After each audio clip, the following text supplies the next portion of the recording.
I am sad to report that the first direct volcanic fatality of 2025 has occurred. However, there are important lessons that we can learn from this death, which is why I am reporting it.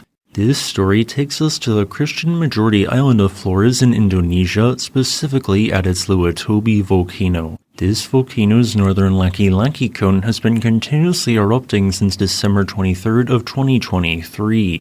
While this activity has been consistently explosive, a major escalation occurred in November of 2024, creating periods where the eruption became 2 to 3 orders of magnitude more explosive.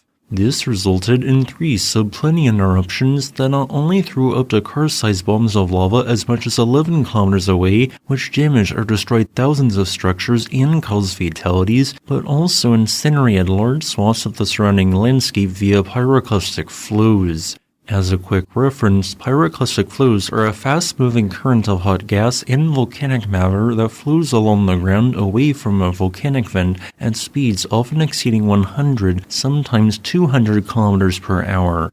Pyroclastic flows often occur alongside pyroclastic surges, which are more gas-rich, lighter, and farther-traveling counterparts. With this in mind, since those 3 eruptions breached the volcanic cone to the north and northwest, pyroclastic flows and surges traveled furthest in those directions. In other words, while people in those sectors became all too familiar with this volcano's hazards, other sectors were far less affected. Then, 4 months later, with essentially only 12 hours warning beforehand, a 4th major eruption occurred late during the night of March 20th of 2025. This marked the most powerful eruption in recorded history of this volcano, creating a blast and shockwave easily heard and felt more than 180 kilometers or 112 miles away. During the initial blast, a large portion of the eruption column collapsed back to the ground, generating its largest and longest series of pyroclastic flows yet. Moving at a speed likely upwards of 160 kilometers per hour, it only took 1 minute and 59 seconds for a pyroclastic surge to reach a hut belonging to a local resident. While this spot, 5.28 kilometers or 3.28 miles from the erupting vent, did not experience surge temperatures hot enough to burn wood, it was still sufficient to kill all vegetation while leaving structures mostly intact, probably reaching around 200 degrees Celsius or 392 degrees Fahrenheit. There was sadly a man in this structure, and I'll spare you the most gruesome details, but he suffered extensive 3rd-degree burns. Then, as this injured man attempted to leave the area, a portion of a recently in-place Lahar deposit exploded in a manner somewhat similar to a phreatic eruption. In other words, a steam explosion caused by building heat in a hot Lahar deposit occurred, showering a sizable area in hot debris which can kill or cause injury, the latter of which happened to this individual. These explosions can occur within hours to days after a large pyroclastic flow or Lahar is emplaced. You might be thinking, but wait, wasn't this person in the expanded exclusion zone and should have thus evacuated? Yes, but it wasn't his fault. We know this because the victim, before they passed away 7 days later, spoke with authorities in the hospital. This person stated that he didn't know there was an expanded exclusion zone and was never specifically told to evacuate.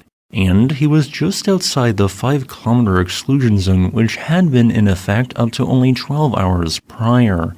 You see, while this is taken for granted in many locations, not everyone on Flores has a cell phone, let alone internet access, especially since the median yearly income on the island is below $2,000. This person essentially said that they would have evacuated if they had knew. So, what can we learn from this? That in areas of the world with lower rates of internet access, that we cannot rely solely on alerts sent by phone or TV.